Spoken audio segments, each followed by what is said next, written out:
Hello बच्चों, the question says find the value of 8p7, 25p5, 24c4, 19c4। तो हमें इनकी वैल्यू फाइंड आउट करनी है। अब यहाँ पर देखिए, इस क्वेश्चन को सॉल्व करने के लिए हम की कंसेप्ट यूज करेंगे, that is formula of permutation and combination.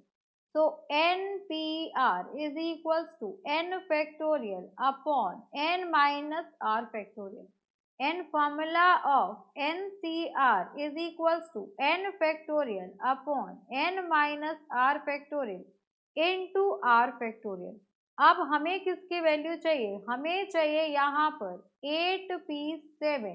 So this will be equals to 8 factorial upon 8 minus 7 factorial.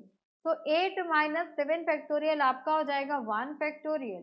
ये हो जाएगा आपके पास 8 into 7 into 6 into 5 into 4 into 3 into 2 into 1। तो कोई भी फैक्टोरियल वैल्यू होगी वो हमें डिक्रीज करके 1 तक आना है।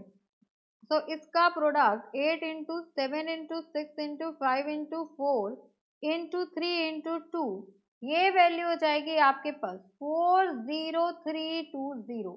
तो यहाँ से हम कह सकते हैं 8p7 will be equals to 8 factorial और इज इक्वल्स टू 40320। तो ये हो गया आपके पास रिक्वायर्ड आंसर। अब यहाँ से हम इसका सेकेंड पार्ट कैलकुलेट करेंगे। तो यहाँ पर देखिए आपके पास सेकेंड पार्ट हमें गिवन है 25p5. So 25p5 will be equals to 25 factorial upon 25 minus 5 factorial. तो ये हो गया आपके पास 25 फैक्टोरियल अपॉन 20 फैक्टोरियल। तो ये हो जाएगा आपके पास 25 into 24 into 23 into 22 into 21 into 20 factorial upon 20 factorial. अब यहाँ पर 20 फैक्टोरियल से 20 फैक्टोरियल कैंसिल आउट हो जाएगा। तो यहाँ से आ गया 25p5 is equals to 25 factorial upon 20 factorial, या फिर इसकी पूरी वैल्यू हम कैलकुलेट करेंगे।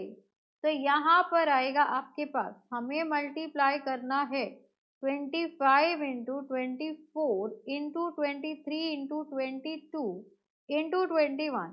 तो ये वैल्यू आएगी आपके पास 6375600। तो ऑप्शन में आपको 25 फैक्टोरियल अपॉन 20 फैक्टोरियल ही मिलेगा। अब देखिए थर्ड पार्ट कैलकुलेट करते हैं। तो थर्ड में चाहिए 24c4। तो यहाँ पर आ गया आपके पास third part 24c4। So this will be equals to 24 factorial, 24 minus 4 करेंगे तो 20 फैक्टोरियल इंटू 4 फैक्टोरियल। तो ये हो गया 24 इंटू, यहाँ पर आप इसको एज इट इज रहने दीजिए बिकॉज कैलकुलेशन बहुत लेंदी है। अब यहाँ पर अगर हम फोर्थ पार्ट देखें तो फोर्थ पार्ट हमें चाहिए, यहाँ पर गिवन है आपको 19c14। तो ये हो गया मेरे पास 19c14। तो ये हो जाएगा आपके पास 19 फैक्टोरियल, 19 माइनस 14 करेंगे तो 5 फैक्टोरियल इंटू 14 फैक्टोरियल। तो यहाँ से आपकी ये फोर्थ रिक्वायर्ड आंसर है। So for this question these are our required solutions. So hope you understood it very well. Thank you so much. Best of luck.